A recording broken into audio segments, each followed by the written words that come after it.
Nasa 77,000 mga bata sa Agusan del Sur ang target na mabakunahan kontra tigdas at rubella hanggang sa Pebrero.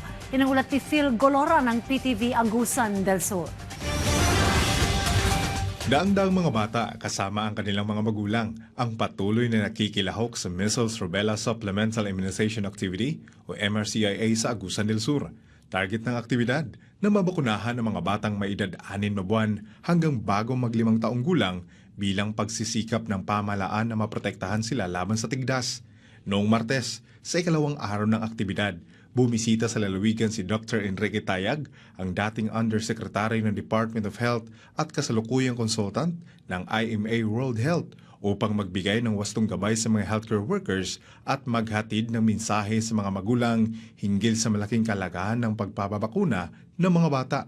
At natin ginagawa to, hindi lang naman yung mga batang less than 5 magkakatigdas. Pag tinignan namin yung report, pati mga adults nagkakaroon na ng tigdas. Delikado sa buntis yun. Mari silang makunan. Depende kung kailan sila nahawa ng tigdas. Tapos kung malapit na silang manganak, yung baby nila pwede magkatigdas. Yung German measles, kaya MR, rubella, German measles, pag nasa first trimester pala ng pagbubuntis at nahawakan ng German measles, ang baby mo magkakaroon ng congenital rubella syndrome.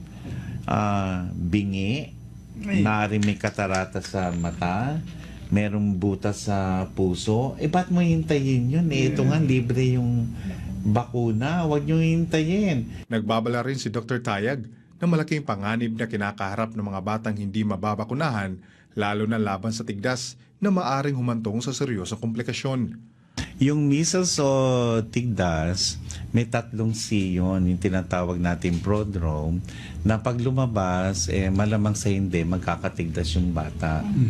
Yan yung cough, coryza, conjunctivitis. So, 3 C's. So, cough or ubo, coryza yung sipon, conjunctivitis, yung pamumulan ng mata na may pagmumuta.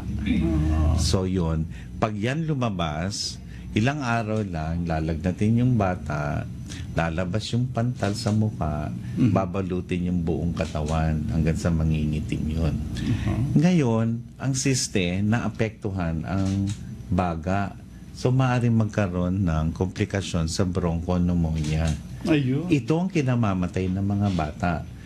Ayon sa tala ng DOH Caraga, sa unang araw ng implementasyon ng MRCIA, tinatayang mahigit 5,000 kabata na may edad 6 na buwan hanggang bago mag-5 taong gulang ang nabakunahan sa buong Agusan del Sur.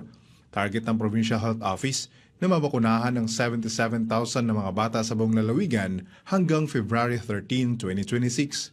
Kani nga bakuna na schedule ni siya last year pa, no. So nag-prepare na gyud ta particularly last December, no. So gipatawag nato ang mga partners para pagpangandam. Stakeholders and Yeah. partners.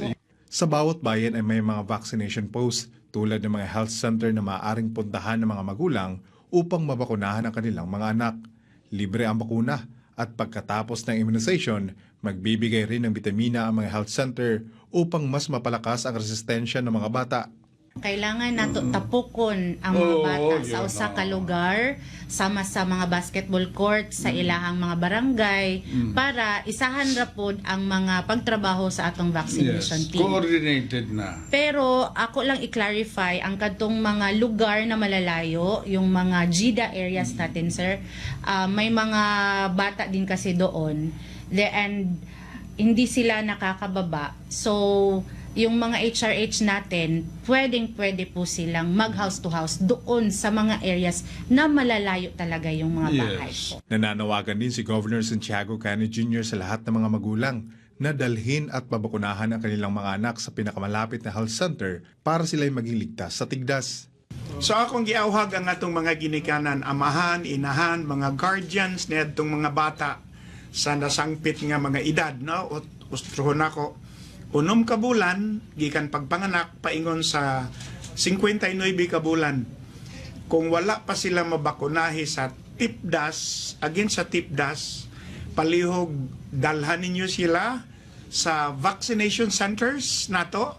Handa ang Department of Health na magdagdag ng supply ng bakuna sakaling maubusan ng lalawigan upang matiyak na lahat ng batang nangangailangan ng bakuna ay mabakunahan.